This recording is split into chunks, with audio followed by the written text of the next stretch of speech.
Well, my original plan yesterday before I looked at the weather was to spend my day splitting wood, trying to get as big of a dent in that as I possibly could. And then I looked at the weather. According to one set of forecasts, it's supposed to be pouring right now. According to another, it's not supposed to rain at all until about 1. Either way, where it rained last night, the wood has gotten enough water on it that splitting isn't really much of an option at the moment. So, courtesy of my little helper here, Alright. we brought some of it into the mud room, so that at the very least, tomorrow morning, can set up the splitter, go to town, at least get done what we have, and then I'll at least get us somewhere. And I'm very much aware also that by stacking it right here, before I can start stacking the split wood, all of this is going to have to come out. But I was looking at varying options. I don't really have the luxury of setting up a cover outside so that this will stay dry, because none of the tarping that we currently have available is big enough to cover our wood pile. But this gives me an option and allows me to continue to make progress at least tomorrow. But I figured I'd show you what we were looking at. Alright, well, I actually have a little helper with me today. So, we're going to go ahead, we're going to get that edge cut. Where, yeah, that's dark. We're going to get that edge cut along the end down here, so that we actually have that complete 3-inch opening. And then we're going to set up and install the base to the nesting box area, so that that's all set up. Still haven't cut the window, but one of the recommendations that was given to me I really like, which is cut out a U shape, leave the top intact, and use it as an awning. That'll be a beautiful way to control some of the weather getting in. Unfortunately, with the weather outside, I may not be the brightest one in the world, but something about rain and electric, not a good combination, and not one that I want to find out firsthand. So, that'll definitely have to wait. But figured I'd let you know where we were at so far and what we're getting ready to get into. So, here we go.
Okay, right now Seth is putting in secondary screws for the angles. A little bit better support than just one. But we have the nesting box in, the slope on my camera actually looks a lot worse than the actual slope that we have. But we got it in full length. Had to make a couple of adjustments as we were going.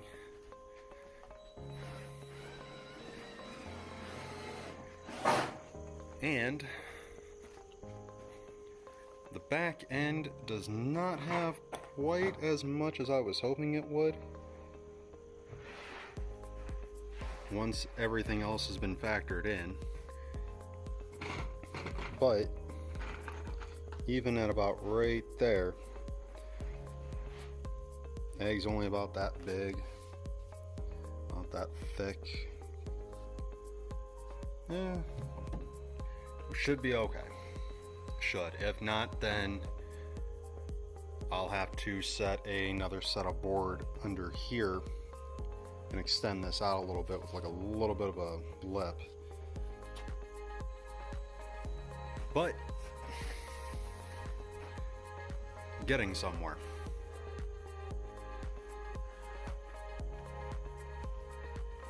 That may be all that we actually get done in here today. I know we're still waiting to get the chicken wire so I can finish up all the openings and get that cleared. Still have to get the other boards to finish the back side of the nesting area. Still need a ramp. But these are all things that I'm trying to figure out, just not really the biggest priority for me in the moment. But, alright. Well, Gary Ann actually pointed out that we had these sitting in the barn, and that makes for a beautiful ramp. All it needed was a quick cut on one end just to smooth it out, and that'll give them something, well, one, to roost on this end, and two, an easy way up to the nesting area. So that works out pretty well.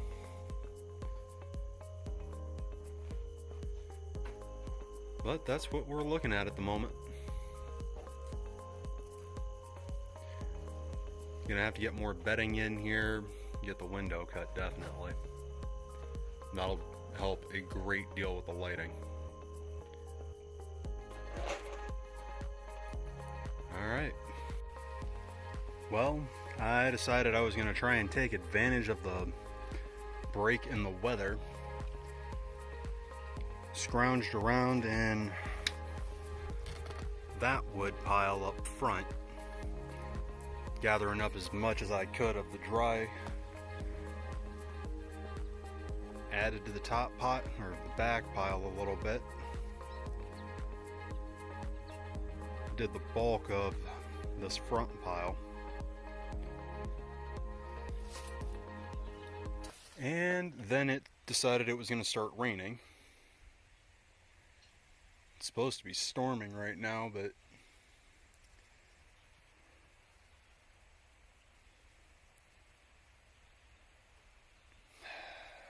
frustrating. Heard the rain coming down across in the cornfield. Can still hear it. But can't really be out here splitting wood in the rain. Especially with an electric wood splitter. But I figured I'd give an update.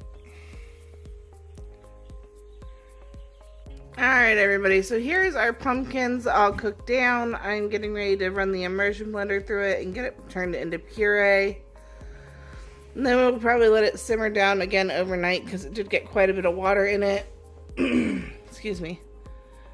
And then tomorrow morning I will turn it up and get it really hot, because the whole reason that they say you cannot can pumpkin is that you have to be able to make sure that all of it gets up to a temperature of 348 to kill botulism. And when you can it, because of the thickness of it, you can't guarantee that.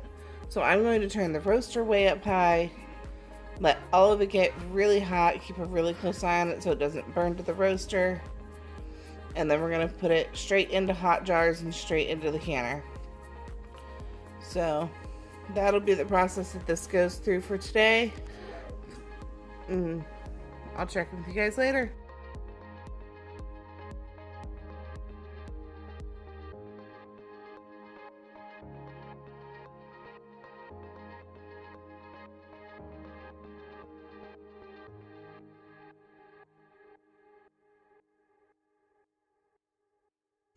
There it is, all pureed up. Like I said, we're going to let it cook down again overnight, get some of the moisture out of it, and we'll be canning it up tomorrow.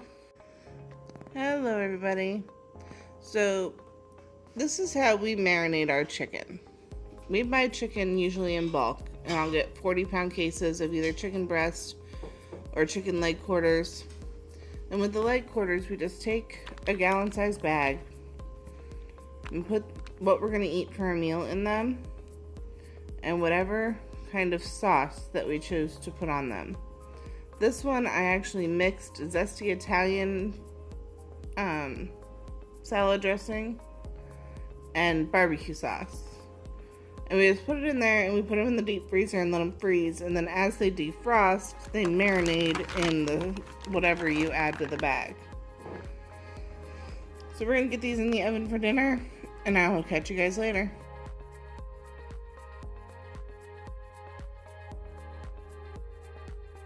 Alright everyone, just closing out today's video.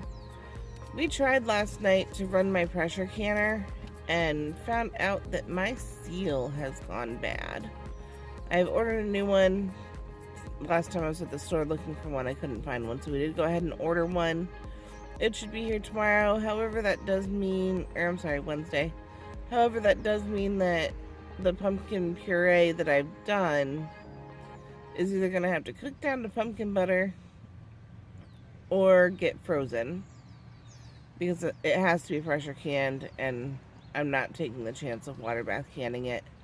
We were also going to can what was left over of the gumbo, because I did let it boil down yesterday and get rid of all the extra broth. That has now been moved to the freezer. Unfortunately, we really don't have the extra freezer space for all this stuff to be frozen, so I may just end up making this pumpkin puree into pumpkin butter this time and use the stuff from the other pumpkins to make puree once I get my seal. I haven't really decided yet, but we'll let you know. Dinner turned out great.